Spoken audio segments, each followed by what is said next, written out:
David Ray Griffin publishes his new book, 9/11, 10 years afterwards. And I will just tell you, I was shocked. Because most of the book is a reproduction of articles he'd already published, but there's 2 chapters which aren't, plus the conclusion. One is on the Pentagon, and one is on calls from planes. And I've already studied calls from planes, which we can talk about, but I'm going to set that aside. The shock was the Pentagon, because he writes a whole chapter on the Pentagon and doesn't mention even in a footnote, not at all, the fact that the Citizens Investigating Team, which had done so much primary research on what happened at the Pentagon. I mean, it's just absolutely impossible not to write about the Pentagon without mentioning them. You can say whatever you want, but to ignore them completely is just totally not acceptable. And I'm speaking now as a scholar. I mean, as a scholar, you look over the array of evidence and you have your evaluations of the evidence, and perhaps you offer your new evidence or whatever, but you don't just forget that certain evidence, like their evidence, which is extremely important evidence, the best evidence we have, basically. On insider trading, if you go back to his book in 2006, he has about 5 pages on insider trading, which I didn't object to at the time I read it, 5, 6 years ago. It looks at the 9/11 Commission report and says there's one sentence in the text and one long footnote about insider trading, basically dismissing any kinds of issues about insider trading.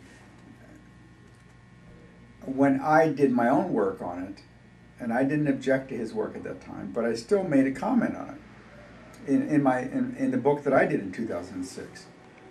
I mean, in the chapter of the book that you cited, Hidden History of 9/11. In my chapter in that book, I cited that he spent 5 pages talking about the illogic of one paragraph, a long footnote, and one sentence, okay? Mm-hmm. That's a lot of pages to talk about issues of logic. He's not wrong. I don't see anything logically wrong with it, but it's not. It's less than it seems.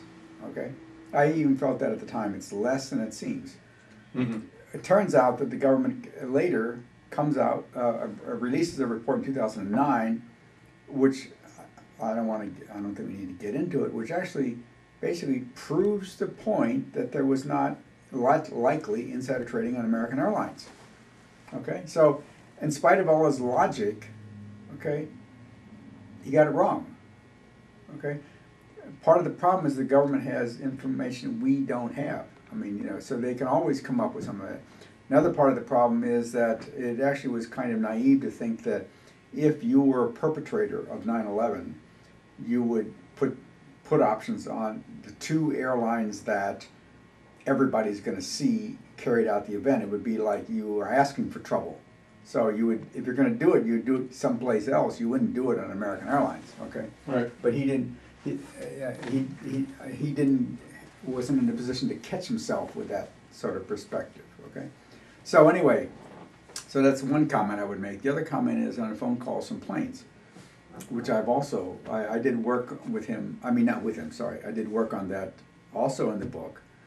And one of the things that concerned me was that he favors that there's voice morphing used on the plane. In other words, the people who were allegedly on the plane, on Flight 93 in Pennsylvania,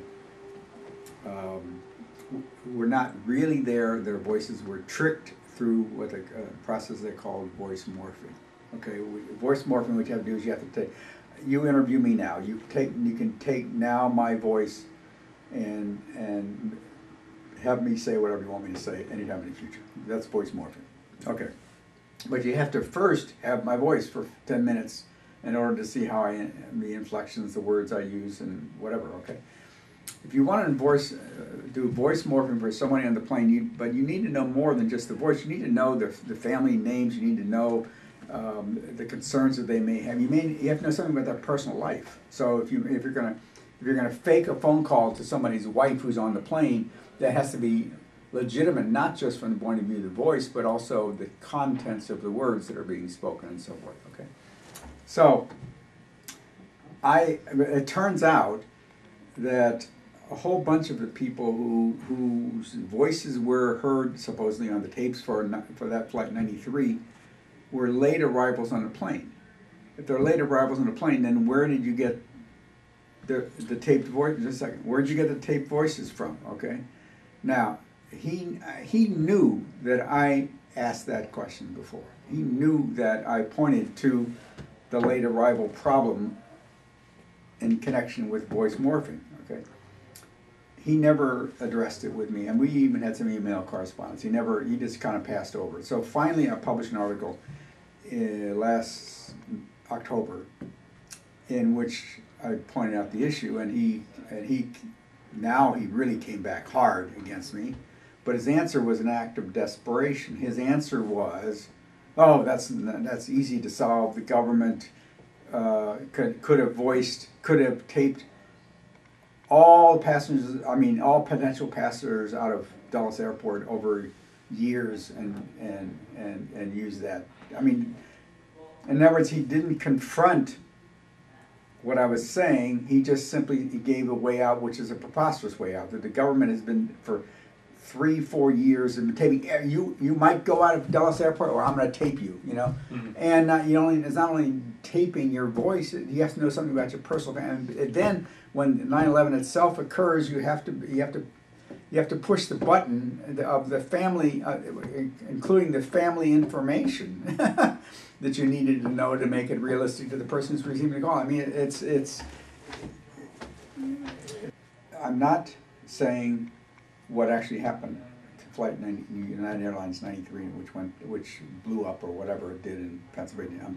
I'm only saying that kind of evidence is worthless, basically.